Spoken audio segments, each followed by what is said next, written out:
Hər vaxtınız xeyir olsun qızlar. Gəlin bir yerdə tam qatqısız ev qatığı hazırlayaq.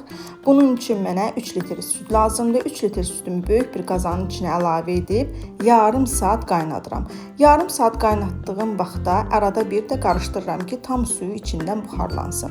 Mənim belə qablarım var. Qatığımı bunun içində tutacağam. Deməli, sütümü qaynatdıqdan sonra biraz soyumasına buraxıram, tam qaynarı keçsin, amma yenə də sütümün isti olmalıdır, maya tutsun deyə.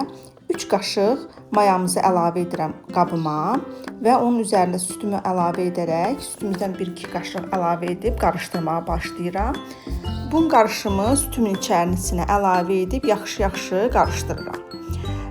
Qarışdırdıqdan sonra sütümü maya ilə birləşdirib qarışdırdıqdan sonra qablarıma yığıram və üzərlərini salfetlə bağlayıram. Bu əsnada çalışmaq lazımdır ki, südlərimiz soyumasın ki, mayalama prosesi yaxşı keçsin. Salfetlə örtürəm üzərini və üzərinə dəsmal sərirəm.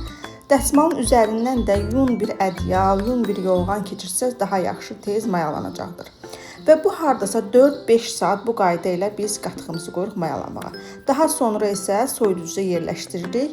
Bunu gecə vaxtı etsəz daha yaxşı olar, səhərə artıq tam olaraq hazır olmuş olacaq.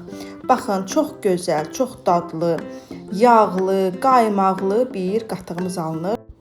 Siz də mütləq sınayın.